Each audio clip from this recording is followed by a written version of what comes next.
which self-deprecating humor, which I think is something that we all grew up with and all sort of thought of as, the ultimate in comedy for a long time. At least I definitely did. Well, none of us actually thought that we could improve ourselves. That's really what it hid. All the self-deprecating humor is like, ha, I'm a piece of shit. And it's just like, no, I really think I'm a piece of shit. And that led to a lot of problems in my life in retrospect. Yeah. I think the self-deprecating humor for stand-up is also a way to broaden the horizons of what you can joke about, because it's a lot easier to punch up if you present yourself as the lowest form of humanity. So this is a podcast about stand-up comedy. We've all consumed obviously. a tremendous amount of it in our lives. Dolph Ziggler does stand-up. I hear he's bad, but, I'd be willing to listen to it and see. Andy Kaufman was a stand-up comedian ostensibly, but apparently really thought of himself as a pro wrestling heel. Well, if you asked him, he would tell you he was a song and dance man. But he clearly. And in reality, he was just a genius. Yeah.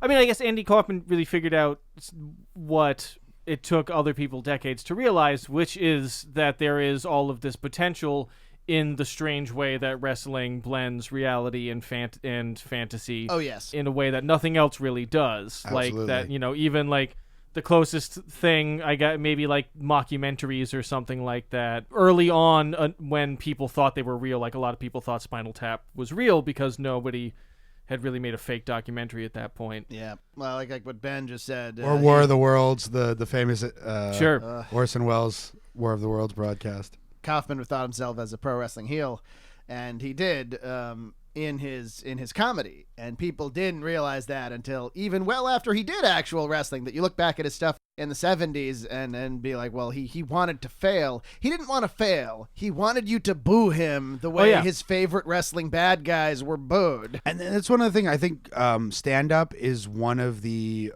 performance art forms closest to pro wrestling in a lot of ways. Yes. One of the disanalogies between them is that in stand-up comedy, you're pretty much trying to get one reaction out of the crowd at all times, which is to get them to laugh. Whereas pro wrestling is attempting to get a variety of reactions. I would argue that great stand-ups are also trying to create an arc, are also trying to bring you on a journey. There's a big debate happening in stand-up comedy right now because a lot of popular stand-up has blurred the line between stand-up and like a one-person show in a way that it hasn't. And like that line has always been blurry, but there's been a lot more like stand-up that people accuse of not being funny or being funny not being the point, which then is it still comedy? That's actually very analogous to some of the debate in wrestling right now, where it's like a lot of people are doing wrestling and not even trying to simulate sports, which was the whole point for decades and decades. Or even drawing attention to the artifice itself in a kind of cool postmodern meta way. Yeah. You are listening to Contesting Wrestling, which is the podcast where we talk about what fans love and what other people just don't understand about the world's most prominent form of simulated combat. My name is Evan Burke. I am a writer. Ostensibly, the point of this podcast is for me to interrogate two of my oldest and closest friends about their life choices because I am so baffled as to the appeal of wrestling, and they are two lifelong passionate fans of wrestling. But today there is a complication in that matter. We'll do the other introductions, and then I will get into what this complication is. My name is Doc Diamondfire. I've been in professional wrestling about 10 years. I've done a little bit of everything. I do commentary for Chikara. I do wrestling for Extremely Serious Wrestling. I do commentary for a couple of other groups around the area. I've done ring announcing, done a little bit of refereeing. I am a wrestler, and I know my stuff. I am Dr. Ben Abelson. I am a professor of philosophy at Mercy College, and I am a devotee of what happens in the squared circle. Evan, why does everything have to be so complicated? I can't remember any of the other lyrics. I was trying. I was going to try to come back with the reference. But the whole song evaporated from my brain in that moment. Good pop music will do. Here's the complication. Today we are doing Eddie Guerrero versus Rey Mysterio at Where's this Halloween match Havoc. How the match is WCW Yes, Halloween Havoc. WCW Halloween Havoc 1997. This is Eddie Guerrero versus Rey Mysterio Jr. for the WCW Cruiserweight Championship. Rey Mysterio's mask is also on the line, as well as Guerrero's Cruiserweight It's Championship. Mask versus title. Mask versus title. Mask versus title. I have a lot of problems with wrestling, with the presentation of it, the politics of it, the toxic masculinity of it, the long, boring stretches where guys like just kind of lie around and are hurt and don't really do anything. There's just a lot of stuff that, over the years has not appealed to me. And then you guys show me this match, and this is fucking great. Like, I don't know what to do, because we started watching this match. I sat down with Laura, and she was like, "Oh, you're gonna watch some wrestling?"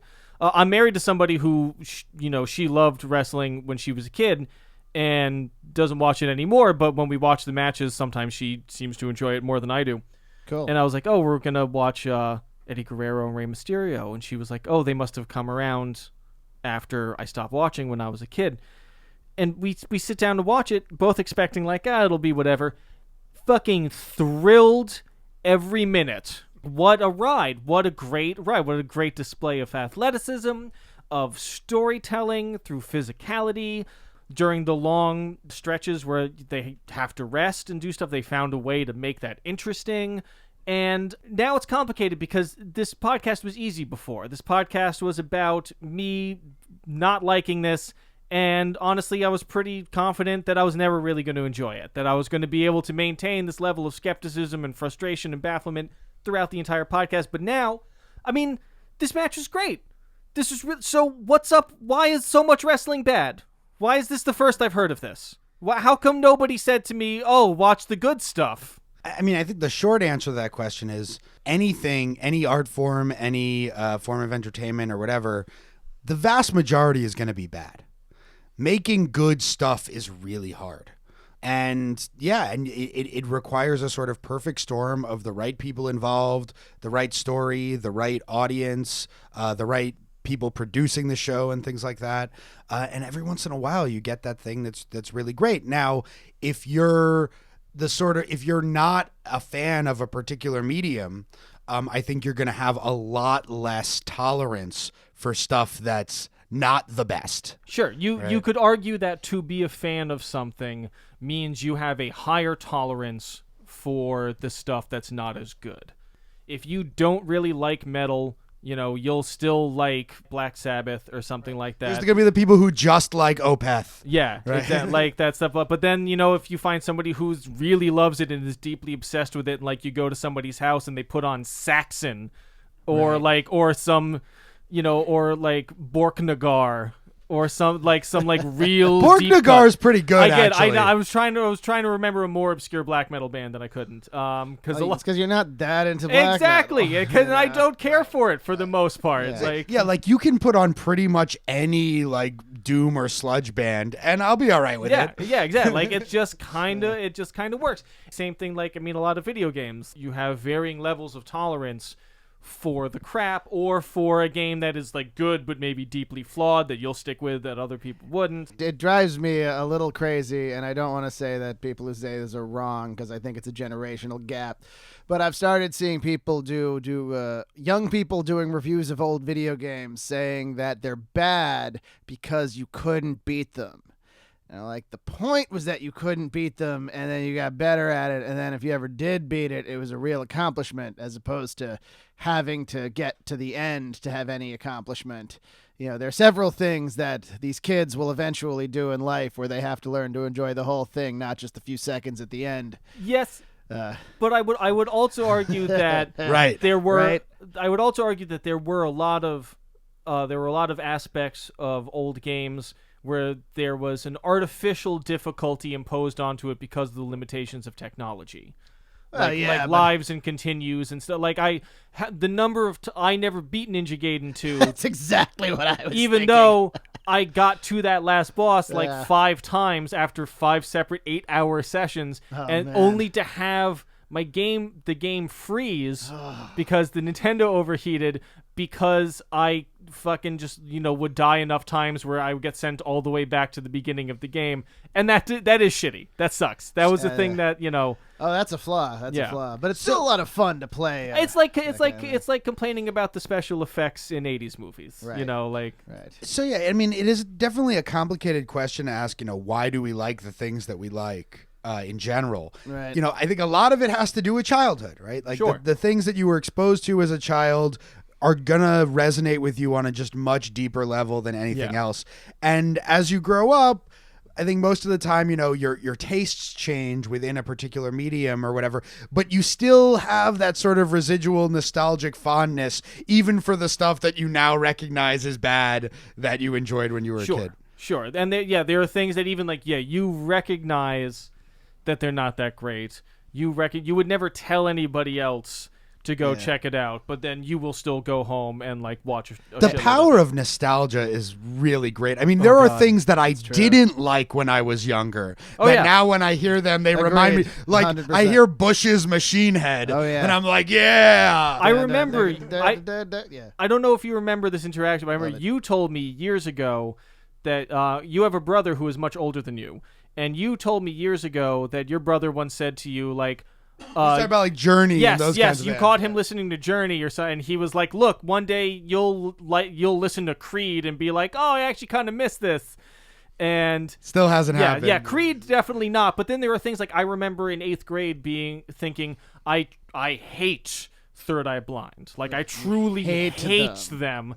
And then now he has a song. I'm like, oh, it's a nice song. This is a good. It's a hit. This is, My hatred is reserved for geopolitical issues or something. War, that's another. Yeah, exactly. I'm like, oh, this is a nice song. Existential crisis. What really matters is different. Yeah. Than it used to be. One of the things I find so baffling about wrestling is the demand wrestling places on its fans' attention in terms of how much time, how much content is produced constantly. And so I guess that's where the difference is yes, most metal is bad. Most the majority of TV comedy that has aired is not good.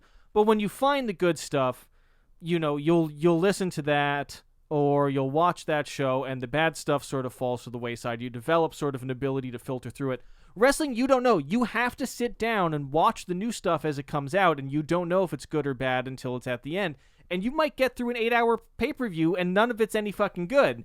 And I guess that's what, this match was amazing and truly thrilled me, and I feel like in some ways, I understand the appeal of wrestling in a way I did not beforehand, but it seems like the ratio is still crazy out of whack. Yeah, I mean, we really were beggars as children in a lot of ways for the good stuff. We had to slog through so many jobber matches and so many long, boring promos. I really like seeing the squash matches now, but I also understand the art of them a lot more deeply.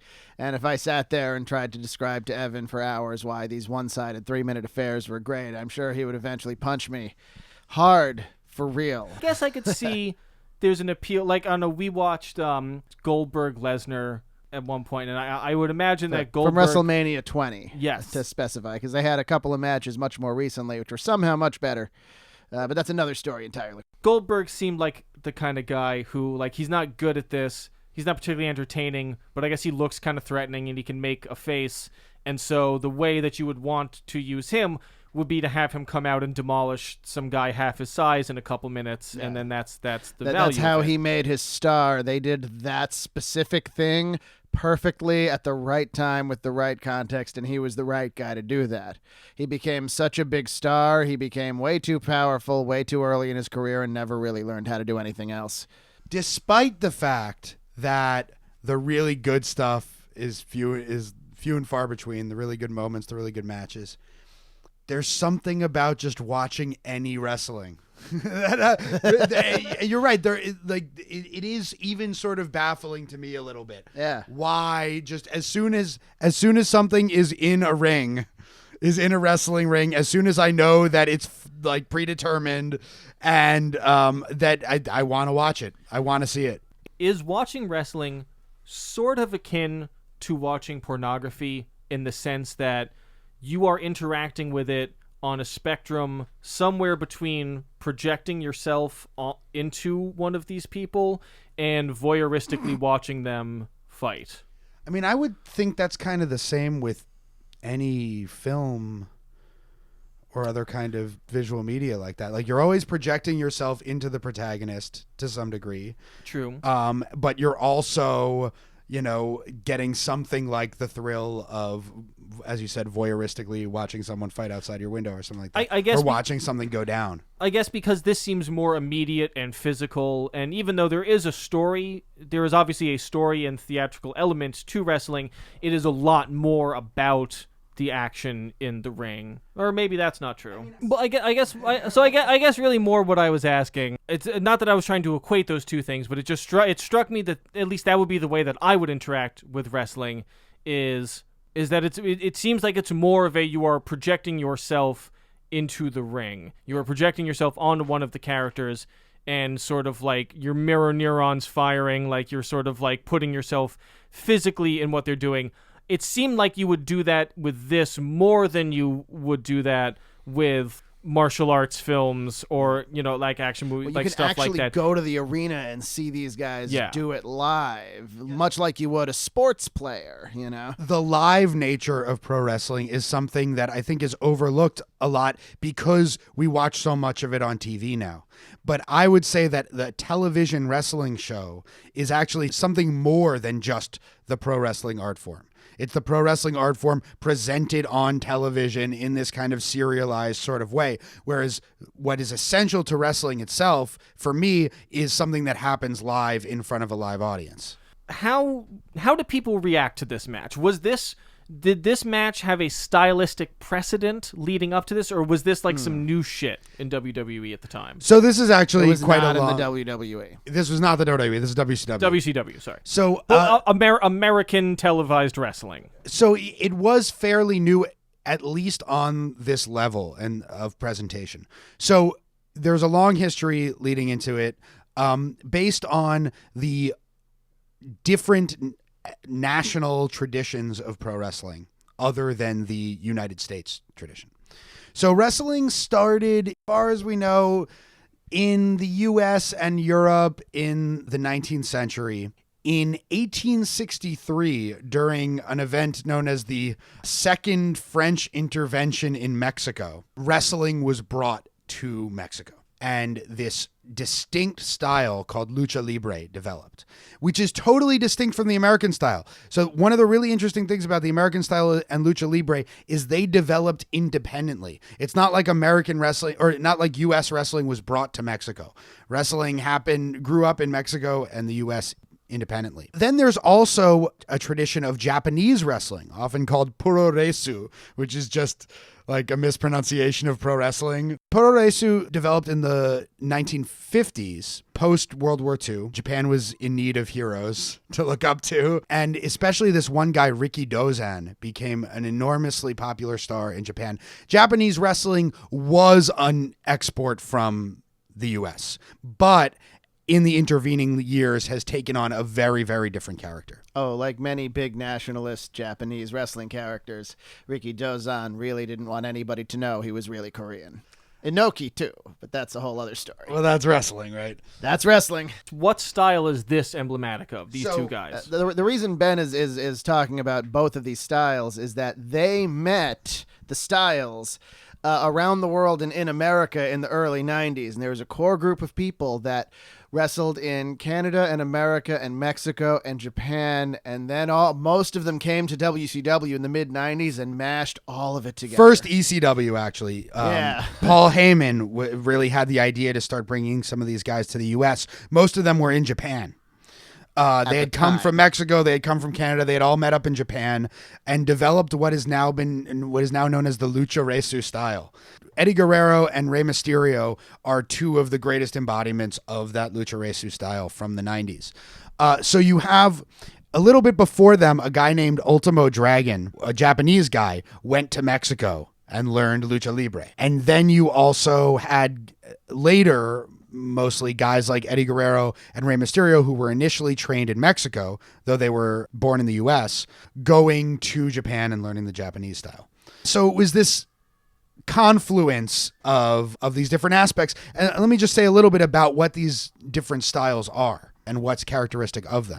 As opposed to the U.S. style, which especially in the Northeast, especially beginning in the 80s, was dominated by really large men, either very muscular or just weighing a ton or being very tall, kind of plodding around the ring, slamming each other with big power moves and things like that. The larger than life, even before the 80s in the Northeast, there was Andre the Giant would wrestle around the world, but his home base was in the Northeast. You'd go to you wouldn't go to see Andre's prodigious skill. You'd go to see Andre. That's my impression of like what Hulk Hogan did. Yeah, exactly. Was just like was basically just taking bodybuilders and having them pretend to punch each other. That was the New York style. Yeah, and Hogan.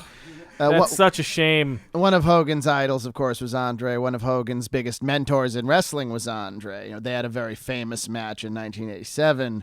In front of 80 or 90,000 people in Detroit. But they had wrestled several times across the 80s over the years. In 1980, before Hulk Hogan was the star he was a rising heel against Andre the Giant, the babyface. And, that's an interesting thing to watch.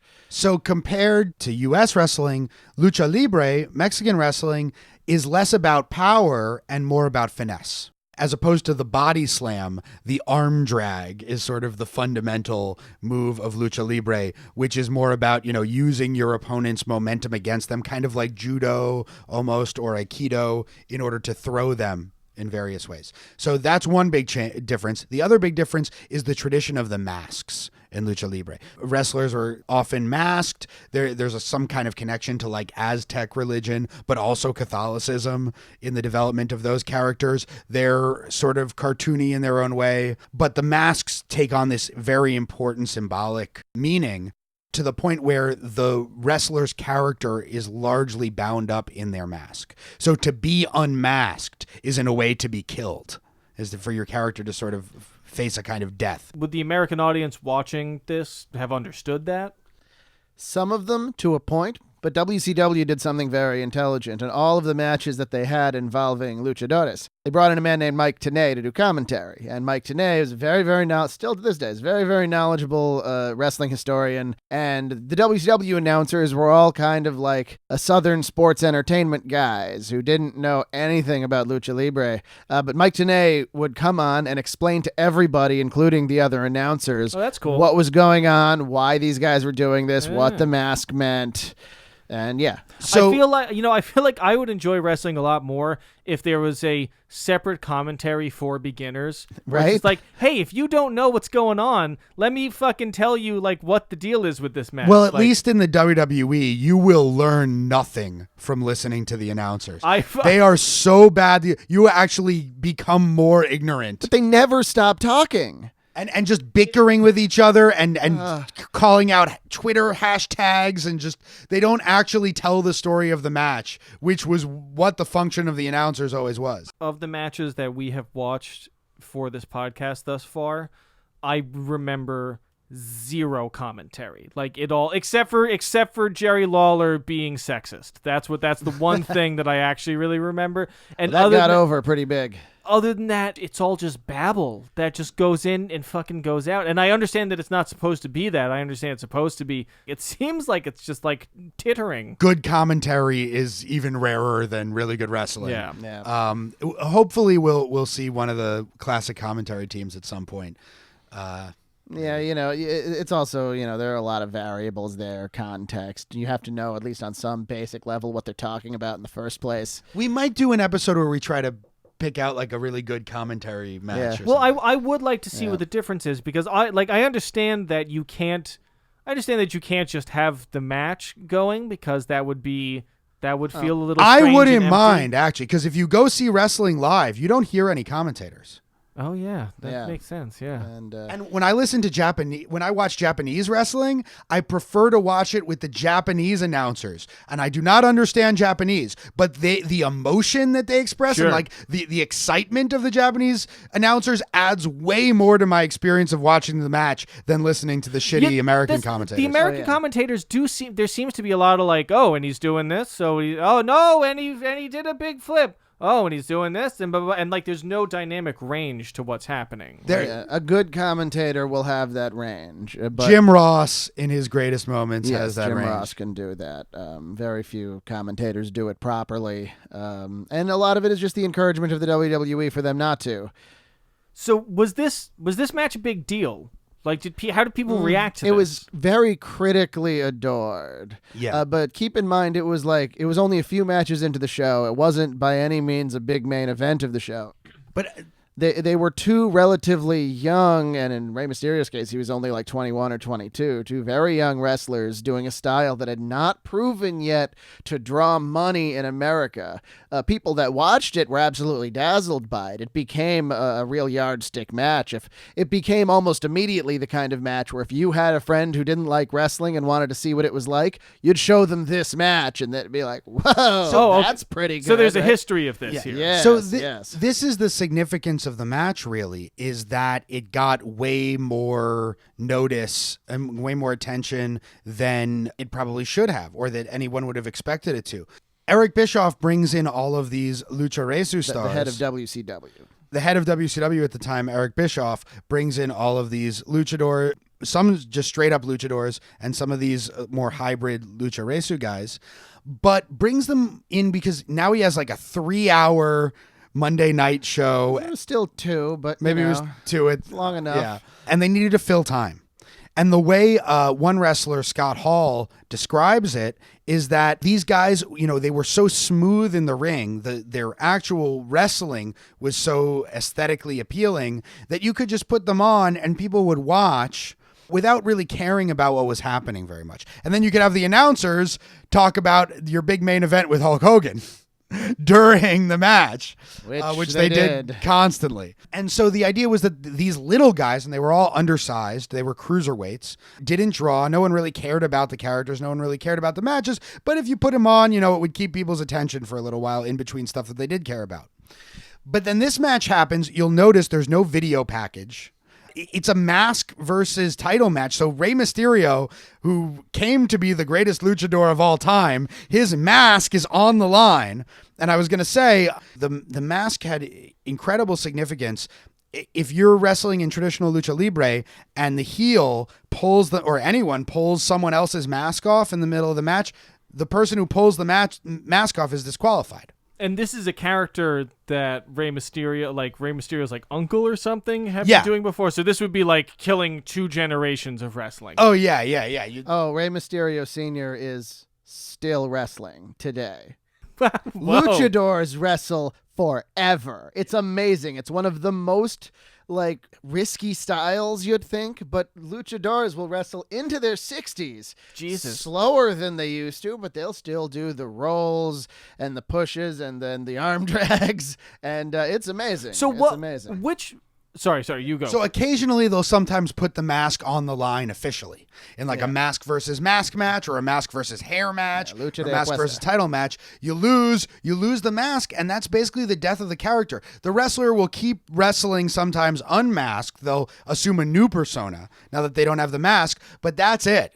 Old wrestlers these days will sometimes lose their mask for a really big payday if it's like the south end of their career. Then they can keep wrestling under their name and people will keep coming to see them just because of their star power. Now, Mysterio... Dr. Wagner Jr. lost his mask a year or 2 ago. He's still doing fine, but how is he not going to be doing fine? But now everyone can see that he's 50.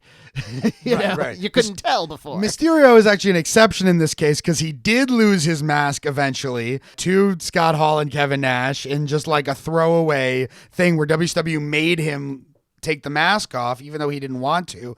And then when he eventually got signed by WWE, he put the mask back on, and the official office of Lucha Libre in Mexico was cool with it because he didn't really lose it in a mask versus mask match, and they knew that WCW didn't really know what they were doing anyway. There's all this drama to this match that I felt like really came through. Like there really was this tension every time like Eddie was tearing at his mask and stuff like that. But it seems like that was something that almost nobody else was aware of. Right. They just barely these two mentioned it. Yeah. Like that's the thing. And like even like it seems so I felt like there was so much more physical storytelling in this than in other matches I've seen. Maybe that's because I don't know as much about wrestling, so it's harder for me to discern that physical storytelling in other matches. It was a lot more blatant than in some other matches, Sure. but Eddie Guerrero and Rey Mysterio were both such masters of the craft. And they probably knew that it was on them to tell the whole story themselves, that they couldn't rely on the announcers or the video packages or anything else, right? They had to say everything that they were going to say as explicitly as possible in the ring. It seems like they know how well this match goes and how well it's received will make or break this style and its future in the ring. Maybe I'm projecting there. Maybe I don't really know. Yeah, I don't know if they were thinking that exactly, but they certainly wanted to put on the best show they possibly could every night. How much of a presence had the lucha style or lucha influenced wrestling? How much of a presence had that had in the WWE before, in like America? Eddie Guerrero? In the WWE or the WWF, almost nothing. Yeah. WCW at this point, I think they had started bringing in the luchadors a couple of years previous. A little bit here and there before that. I mean, one of the things about it being Southern wrestling is that it had more of a Mexican influence anyway. The guys would be a little more athletic, guys like the Rock and Roll Express and stuff, but they wouldn't have any of the lucha culture into it. Eddie's older brothers had stints in the NWA in previous years, but they weren't lucha resu guys. They were lucha guys, but they didn't. So I actually didn't really get into what characterizes the Japanese style with its like hard hitting, sometimes called strong style. Like they really lay into each other with the kicks and chops. And it's a lot more about like how much you can take and your so-called fighting spirit. So they'll have a lot more stories where someone just gets beaten and then suddenly fires up and is able to fight back and then sometimes win and things like that. What would you say? I understand that this question could be a podcast in and of itself, but especially Doc, I'd like to hear from you on like the technical side of this. What is kind of broadly the difference between a quote unquote like an American Canadian style, a Mexican style, and the Japanese style? Well, Canadian style is kind of another story too, although it is more related to the American style than the Mexican style. So American and Canadian rest also could be separated. Also into could be different styles. separated. Okay. And you can separate like Northern America and Southern America. Since wrestling well. was so regional, like the styles could easily be separated by geography. But to answer your question, like to try and more concisely put what the difference in the styles, it all has to do with the stories you're telling the audience and how you want the audience to perceive the wrestlers and the good guys and the bad guys. Like in America, we really love and we always have loved the underdog that overcomes the odds and then wins. We also want that underdog to be very powerful themselves, which is why you get, going to use them as an example again, it's why you get a guy like Hulk Hogan who's 6'6", but still 80% of his match, he's just getting beaten up and then makes the big comeback. In the Mexican style, everybody's a superhero and supervillain. There's a fantastical mask in the characters. There's not nearly as much selling of moves in traditional lucha libre. None of it makes any sense. Yeah, well, none of it really makes any sense physically in the ring. That's a whole other story. It's very, very much more unrealistic, but you still go and you see this fantastical performance with, sometimes half a dozen wrestlers all running back and forth, transferring the momentum back and forth. It's much more like a dance. And then at some point somebody wins, but it's less of the stakes aren't like that. It's almost more like a physical representation of a myth. Exactly. In Japan, the story isn't that the good guy is the underdog. It's that the good guy is the toughest. So he'll stand there and get beaten up as much as the American good guy. But whereas the American good guy wants you to believe that he's beaten up so badly, clearly he's going to die, the Japanese good guy wants to portray that he's not going to let the bad guy break him.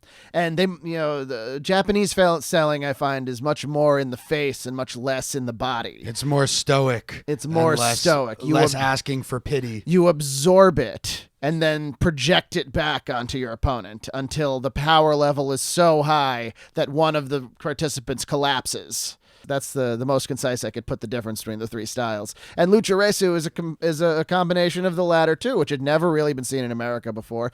The American style is more similar to the Japanese style than the Mexican style, and the insertion of some Japanese style into the Mexican style made it more palatable for the American eye. It does seem like, I mean, what's it coming from the perspective of somebody who is not generally a big fan and often has a lot of problems with wrestling, it seems like fusing all of these styles together solves all of their respective problems. Yeah. In some ways, yes. It created some new problems that I think we'll talk about that inform what's going on in our bad match today. Yes. But we'll get to that a little later. Well, because I can easily imagine, and I think you've alluded to this in another episode we did, but I can easily imagine the beginning of an arms race here. The beginning of a speed and big spot arms race, and there's a very hard roof on that. Like, there is only so much human beings can do. Yes. Not as only is there so much human beings can do, there's so much that you can do that and make it look believable or make it look good at all. And also, the more high spots and the more complicated spots you introduce in the match, the more you have to choreograph. The more you have to plan what you're going to do beforehand. Whereas what's so brilliant about what Guerrero and Mysterio are doing there is, at least according to them, the vast majority of those big spots were improvised. That seems crazy to me. Like, how much, what is the most choreographed a match will be? So, a match we should certainly watch sometime in the future, I'd say, would be Randy Savage versus Ricky Steamboat from WrestleMania 3. And Ricky Steamboat has many people have talked about the meticulous nature of Randy Savage in his matches. He was one of the first guys that would write out everything he was going to do. And he wanted that match to steal the show at the biggest show the WWF had ever put on. So he wrote several pages worth of a match, numbered all of the moves, gave Ricky Steamboat a copy. They figured out exactly what they each were going to do. And then Steamboat says for the next several weeks, every time he passed Savage in a hotel, Savage would tell him a number, and he was to say what move that was. And you know what? That match many people considered at the time, and some still do, to be the greatest match of all time. While there needs to be an immediacy in wrestling, and also you need to have some level of ability to improvise because, you never know what's going to happen. You need to be able to change things. Somebody might get sick. You might have to do the match with somebody that you weren't expecting, that you haven't rehearsed with before. You might get your time cut all of a sudden. Yeah. But for all of that, like, I imagine that, once again, I always kind of go back to martial arts movies as something that I have always loved, that is my frame of reference for watching simulated combat and whether or not it's entertaining.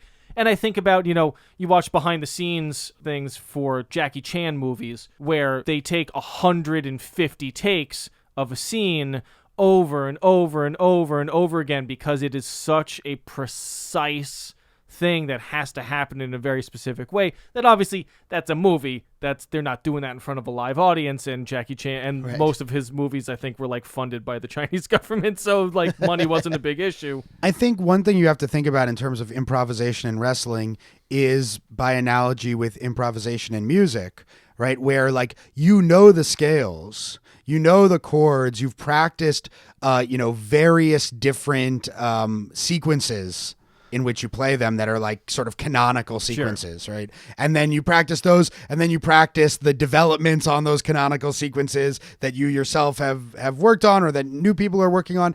And then when you get to the point of improvising a solo, the stuff flows out. And it might flow out in a different sequence than you practiced it slightly, right? And that's when like the really cool creative and innovative things happen. And I think a lot of the same thing is happening here with Eddie and Ray. Like, they know how to do their head scissors. They know how to do their Hurricane Ranas. They know how to do, their planchas and all that stuff. And then they just happen to come together in unique sequences and unique combinations, which look like they were choreographed just because they were so good at the different elements that came together there. And I want to make it clear that while I'm saying, it looks choreographed, but it also looks like they're fighting. which is that's important. That's like really a problem. Right. The stuff that's totally choreographed really starts to look like they're just working together. I think there's there's one moment where I feel like you can sort of see Eddie help Ray get into position or something, but other than that, they maintain the appearance of combat in a way that I feel like a lot of other wrestling doesn't, where you really see, one guy goes to pick up the other guy to throw him, and then the other guy like jumps a little bit to help him out, which I know you have to do because otherwise you fucking can't do it, and it's like a simulated thing. But in terms of the appearance, there's a way to make it look better than not. I probably will say this more than once on this podcast. The first time I knew what wrestling was one of the first times I watched it, when I saw a guy grab another guy by a wrist with one hand and then patted him on the back with the other hand, and then his opponent was uncontrollably running back and forth. Like, that's not real. That doesn't happen. I didn't care. Most people don't care. And that's to inform two main points. Number one, most wrestling fans know that wrestling is predetermined and they don't care. That's not the point. Number two, guys, put some tension in your Irish whips. It's one of the easiest things that you can practice in any ring without taking a bump. Put some tension on your Irish whips. You're not going to hurt your opponent. Just do it, or else you look like you don't know what you're doing. And the other thing is, besides, making it look more realistic, they never do anything in that match where you're like, why would they do that? Like the logic of the match is a lot tighter than you often get. A lot of wrestling seems to have the horror movie problem of just like, no, just don't go over there. Have you ever seen wrestling before? You know what's going to happen. You hit him with your move. Cover him. No, don't go talk to the manager. Cover him. One of the things I really liked about this one wrestler, CM Punk, who has since left the industry, is he would take a lot of the wrestling tropes where they do the same thing every time. The guy runs around, the one guy chases the other guy, he gets in the ring, and then the one chasing, once he gets in the ring, gets stomped on. Or something like that, right? And it happens every time exactly the same way. And CM Punk would be like, yeah, you know what? I'm not going to get in. Like, I'm just not going to do that. Now you have the high ground, and I'm standing here. If I slide under the bottom rope, you'll kick me in the head. So we're going to do something else. So I'm not going to do it. Or like Samoa Joe just walking away when the guy does the blind crossbody off the second rope. Why would you jump before looking? It's amazing how long it takes for that to happen. But going back to the horror analogy, there's this wave of movies over the last few years that people are calling prestige horror, that other people are like, does that just mean horror movies, but they're good? Is that? And it really is. It's just like it took us so long to get to the point where, what if we had a movie where there's no point at which you yell at the screen, no, don't go in the fucking basement, you idiot. All right, you know what? You deserve to die. That's it. I don't care. I'm done with this movie. And it just took us, until 2015 or whatever to get there. I think it's a backlash against years of torture porn, honestly, where it's like it doesn't matter if the movie's any good. That's not why you're watching it anyway. It's amazing how Hostel's not a movie. It's not my thing. It's like, Thank you. It's also, it's just if you want to watch it, great. I'm not watching Hostel. It's like a series of images. It's like doesn't even really have hey, at least the first Saw movie is a good movie. Everyone says that. Then they made half a dozen more. Oh yeah, I mean that's we can't everything you love will be squeezed into nothingness. The American media system it takes a good idea and runs it into the ground, or it takes a bad idea and it runs it into the ground. And that's how it works. Hope you guys are ready for the new Spider-Man trilogy. You know what? If I was making a Spider-Man movie, I'd just have Uncle Ben survive, because it's the only thing you could do to surprise people. That being said, I really loved Spider-Verse. Oh, it was great. So that's good. The thing. They're probably not going to make any more, though. They finally figured out, this is how we can keep the story fresh and interesting. No, good. I don't want them to make Miles 6 more if they're bad. Just keep it. I mean, who knows? Who knows what they're going to do? Yeah. So I also want to point out, how good in really subtle ways Eddie Guerrero was at being the heel in that match. He doesn't do a whole lot of cheating. He doesn't he doesn't antagonize the fans. He just never smiles even a little bit. He keeps this grimace on his face the entire match. And he does this thing where he's tearing at Rey Mysterio's mask, not taking it off completely where he would get disqualified, but tearing it enough that it looks like he's mutilating his face. Yeah. Every time he put Rey in a hold, he did something that made him a heel. And this, one of my biggest problems, I talked about this a little earlier, but one of my biggest problems in wrestling has always been just these long, boring stretches where yes, I understand that a match needs to ebb and flow and blah, blah, blah, but there have been a lot of times where I'm like, I feel like I'm just watching two huge guys lie on the ground going, and that winds up being like 60% of the match. And it was so simple for them to find a way to take rest moments that were still compelling. Just do something else. Just do something else to move the story along in that time. Like, just avoid dead air. You can still rest. You can still get your fucking win back. You can still create ebbs and flows in the match, but just don't ever have nothing. Yeah, I think the term rest hold becoming commonly used, it was actually a real detriment to wrestling, because it gave the guys the idea that they weren't supposed to do anything while they had someone in a rest hold. But no, you always are supposed to be working the hold in one way or another. Every wrestling trainer I've ever met hates rest hold. Like, not as a phrase, but like if anyone says put on a rest hold, they're like, no. The action isn't only when you're running at full speed, guys. You need to if you put a guy in a headlock, you need to sell to the audience that you're squeezing this person's head to wear them down so that they're not grabbing at you, with the eventual goal of getting them to the mat so you can pin them. And they have to sell that they're uncomfortably bent over with their head in a vice, trying to negotiate how to get their head out of the hold so they can put you in a hold with the goal of putting you on the mat. Not, I gotta catch my breath, take the head. And that's actually the crucial time to really communicate to the audience what your character is like.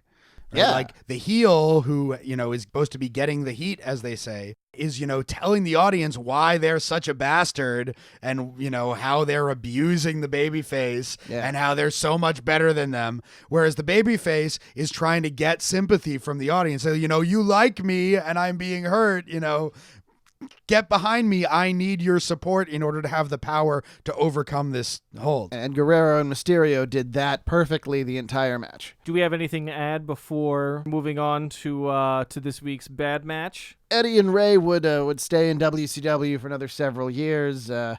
Eddie would leave about a year before WCW folded, and Ray stayed until they folded. Ray is still an active Ray is still an active wrestler, and Eddie unfortunately passed many years ago, but neither of them were fully appreciated in WCW. No matter how much the crowd got behind them, the company never really got behind either of them. They were too stuck in their ways. Right. But just to reiterate the point I think we started to make earlier, the thing was, this match got no fanfare, no video package, and nothing like that. But the next day, around the water cooler, because people really did talk about wrestling around the water cooler at this point, it was popular enough for that. They weren't talking about the Hulk Hogan Roddy Piper cage match that was on that show. They were both already 50, and sometimes that match is referred to as age in the cage. They weren't both already 50. Roddy Piper's hip was only a few years old. Well, time moves differently in Frogtown than it does here. So the time he spent in Frogtown actually aged him far beyond what he would normally be. He was in bad shape.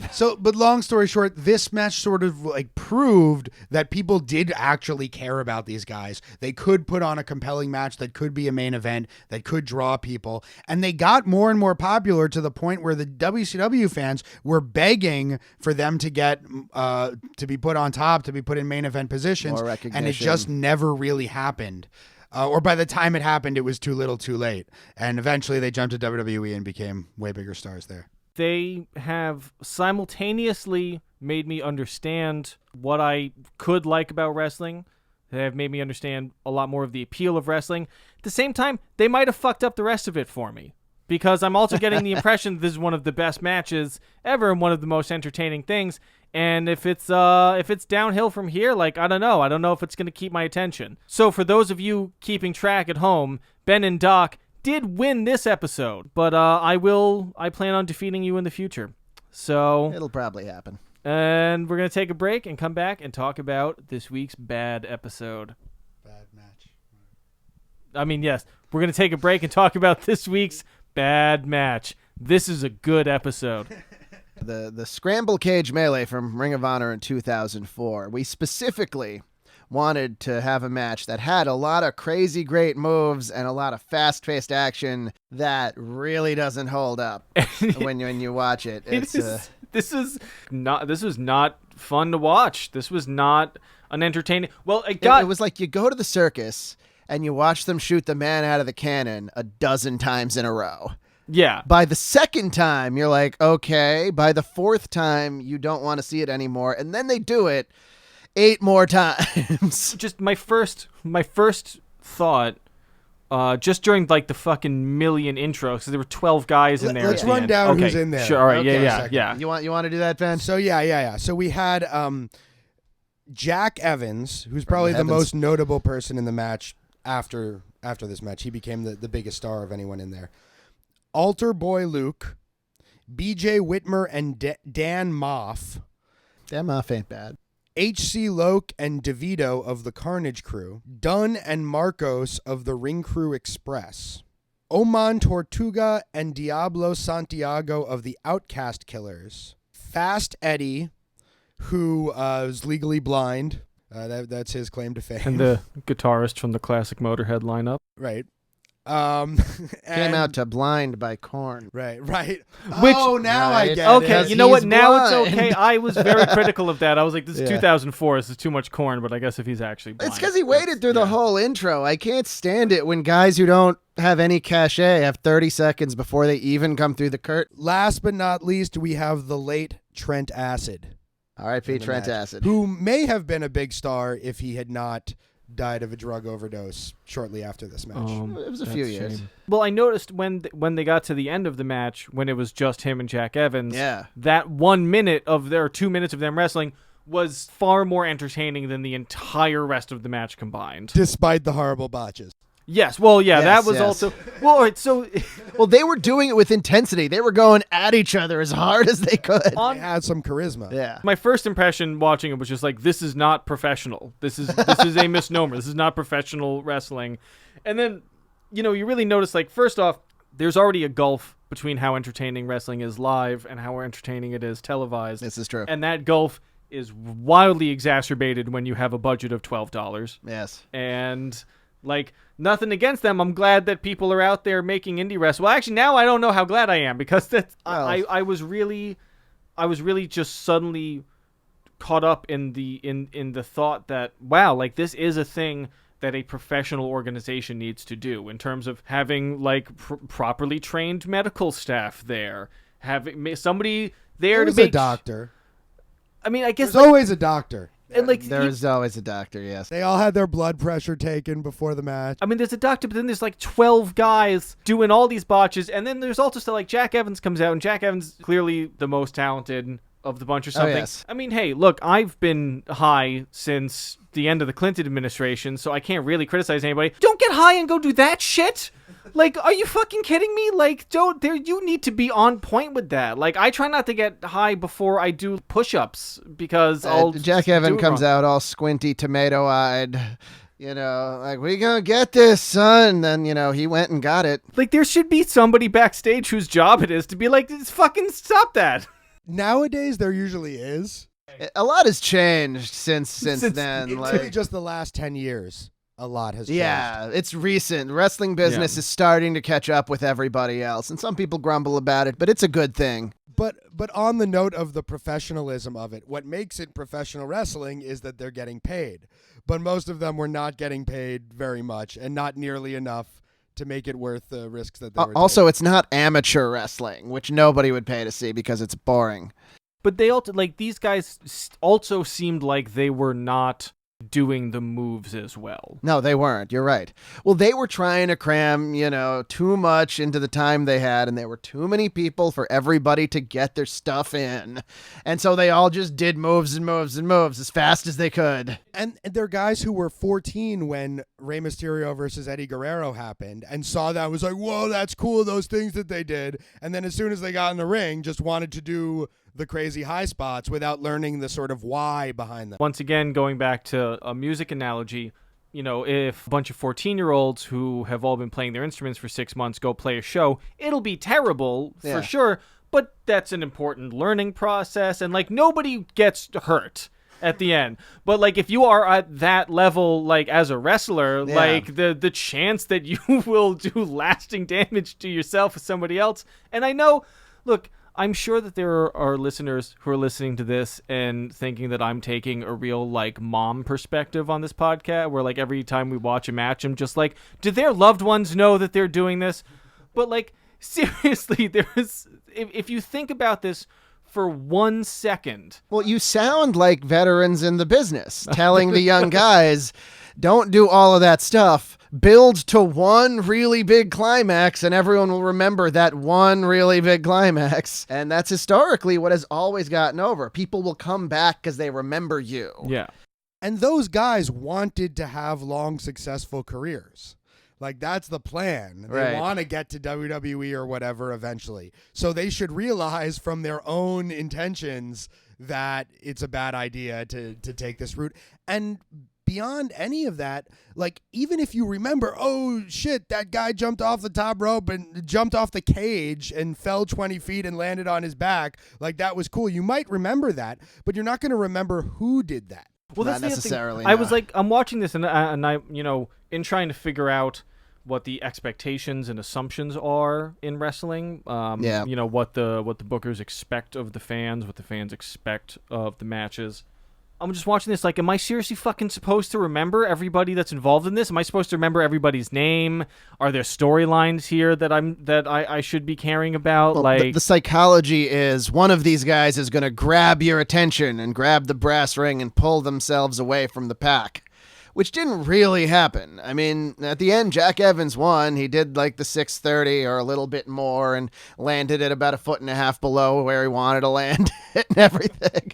I mean, there was some... Have we mentioned that in order to win this match, it was elimination? I don't think we have. Right. So you're eliminated when somebody climbs up to the top of the cage where there are platforms on the corners and does a dive onto you. And if they hit you, you're out. Right, no pinfalls or submissions. It's just do the ridiculous dive and you win.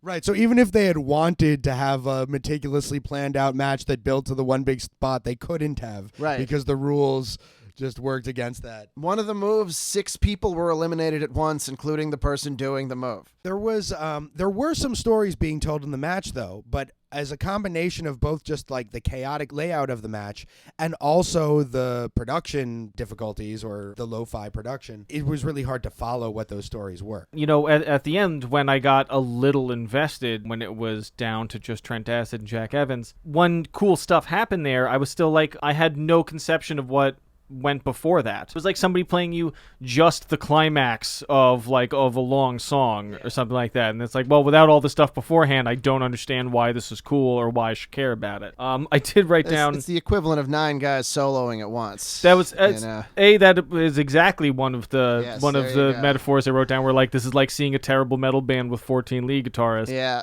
Exactly. I'm all for people following their dreams. But if I went and saw my friend who was in this show and I saw he was one of those 12 guys, I would like take him out to dinner afterwards and try to talk him into going back to school or something, where I would just be like, this is not, if you should not be doing this. I think Dunn and Marcos did eventually go back to school and ended their wrestling careers early. I don't know. Nobody in that match really made it, per se. Jack Evans is doing it now. He made a name for himself in Mexico, and he's coming back to America. Dan Maff had a run in Japan for a while. He kind of got some mid-level fame. Is there anybody else in that match that made it higher than like just Ring of Honor mid-card? I saw H.C. Loke at that Capitol Wrestling show the other week. Okay, so no. Tony DeVito, before being in Ring of Honor, was a long-time jobber for the WWF. Yeah. We would see him on WWF Superstars. So you wrestle with Chikara? Yes. Now, do you... I do more commentary than wrestle, although I have had several matches by now. What I was blown away by was the idea that, like, Ring of Honor, I mean, I guess it was sort of popular at the time, but it's still not that big of a deal. And I was wondering how much of this risk that they were taking on is being asked of them by the booker, or how much of it is their decision to do it. In your knowledge in Chikara, is anybody in management or whatever ever asking people like, oh, can you do this thing that like is incredibly risky on usually not. Quite Usually the opposite, not. Yeah. I think, right? Well, one thing that the older people in wrestling, the really experienced guys, they want you to conserve your bodies and pick your spots carefully. They generally know that if you do a match like that, it's not going to be really great. Now, that one in Ring of Honor was kind of an anomaly, but it was also like, you have to think of it in terms of where the art form was at that point. And like you said, they were 14 when they watched Mysterio and Guerrero, and it had gotten so, I like the fact that we keep bringing it back to music. This is when punk rock eventually turns into grindcore, and it's just somebody going, It has to happen at some point. And somebody's going to put it on stage, and somebody's going to like it, but it's never going to go past a certain point. Yeah. And Ring of Honor was like, how about we have the most ridiculous thing of this? And I don't think the bookers lined these guys up backstage and said, you're all going to do these risky moves, because all these guys were doing risky moves. For half of them, it was their whole act, and that's why most of them never really made it. Eddie Guerrero was great, not because he could do all of those moves really precisely, although it helped, but it was his intensity. It was him putting Mysterio in the old, tortured, boring abdominal stretch, grimacing at the crowd, and then tearing Ray's mask at the eye. Another thing to say about the Ring of Honor match, so you mentioned that Ring of Honor was bigger then than it is now. It's actually bigger now in terms of it's a larger company. They were bought up by a parent company. There's a lot more money in Ring of Honor, though just recently they've faced a drop-off. But in the last few years, they were a bigger company than ever, but they were critically more acclaimed in around 2004 to 2006. So there's a distinction between, how well they're doing, financially or how much profits they're making or whatever, and the critical response to them. And specifically, they were doing what they were doing for those fans. Right. And I think a lot of the problem for a lot of the wrestlers who were taking unnecessary risks and things like that is they weren't looking beyond making those fans happy to, having a career that's more productive in general. Like the fans who are sort of driving the big spots arm race, where they want to see increasingly crazy or high-flying shit, unaware of the fact that there's a pretty hard roof on that in terms of the human body. Yeah. And then anybody who can go be like anybody who's more talented than Jack Evans is probably just going to go join Cirque du Soleil or something like that, because they're going to have to be, because you're going to have to be dedicating so much of your training to doing that stuff. I don't know. Maybe I'm pulling that out of my ass. No, Cirque du Soleil is an apt comparison. It really is. Like, you do a lot of the same body control. You got to do a lot of the same body sharing exercises. And, you have to be the best of the best to do it. And that's the difference between Jack Evans and a lot of these other guys. Also, keep in mind, if you want to talk about Ring of Honor business, matches like this weren't necessarily what was drawing most of the people to Ring of Honor. Well, we showed you that match because it was something that was, one theory of a wrestling show is that it's a three-ring circus. If you don't like the clowns, you like the trapeze artists. If you don't like the trapeze artists, you like the lions. And this was the man getting shot out of a cannon a dozen times for some reason. But Ring of Honor made its name more on the fact that they had the best wrestlers in the country and around the world that weren't otherwise signed to contracts in the WWE or in Japan, most of which were not in this match. They would have the big one-on-one main events with two people who could hold a story, hold the crowd's attention, sometimes for an hour or more, and then have the crowd leave wanting to come back. You don't see something like that wanting to see it again tomorrow night. It's like you see the fireworks. Fireworks are great. You don't want to see them again the next day. You want to see them maybe next year. But with a wrestling company, you need people coming back every week. They had a Homicide, CM Punk, and Samoa Joe in a three-way dance on this card. That was probably pretty good.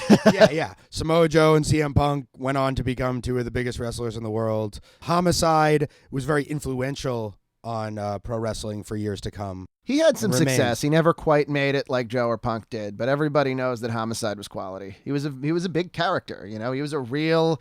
I'm going to his, or by the time this airs, we'll have gone to his big 20th anniversary celebration in the business in Williamsburg. Oh, wow. Yeah, he's a good guy. Everyone likes Homicide.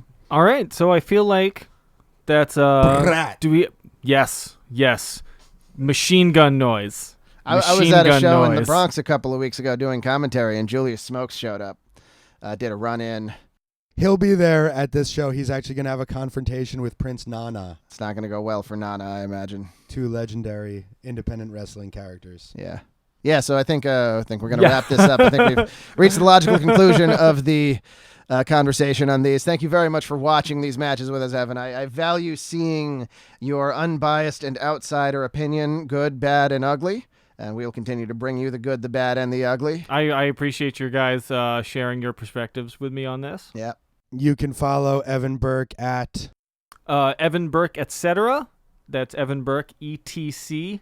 And that's on Twitter and Instagram and Facebook, although just do Facebook because I barely pay attention to the others. And also go to my website and read my writing at evanburke.biz. And Doc Diamondfire can be found at? Well, you can follow me on Twitter at Dr. Diamondfire. That's at Dr. Diamondfire. I am on Twitter. You can see me, or you can hear me commentate for Chikara Wrestling at ChikaraPro.com. And subscribe to Chikaratopia to hear some of that. You can see me at Extremely Serious Wrestling. Look for that on Twitter. And, you never know where I'm going to pop up. But if you want to talk to me, just send me a message on Twitter. At me. Please at me. I am available, by the way, for bookings. So just at me. I, Ben Abelson, can be followed at ScribeBen on Twitter and Instagram. You can also find some of my academic papers on my academia.edu page, but you need your own profile for that. And I think I have a page at Mercy College for now. Please, if you find this interesting, you'd like to hear more, or just support us in some capacity, contribute to our Patreon at Patreon/Contesting Wrestling Podcast. Support all of our drug habits, please. And eventually we are going to have, meaning within a few weeks of you hearing this, we are hopefully going to have bonus content that will make it worth it to follow us on Patreon, including camera set up in the bathroom. That's the main thing. 24/7 live feed from the bathroom, and then inside my penis. It's very painful, but I want anything for the fans. Anything for the fans. I'll give you hair tips. Realistically, we will have watch-alongs, and there might even be bonus episodes and stuff like that. You'll be able to smell us. Yeah, we have the technology. It was a lot of money, but we do have the technology now. Support us on Patreon so we can have more of this amazing technology. Yep, you know it. All right, thank you. Thank you.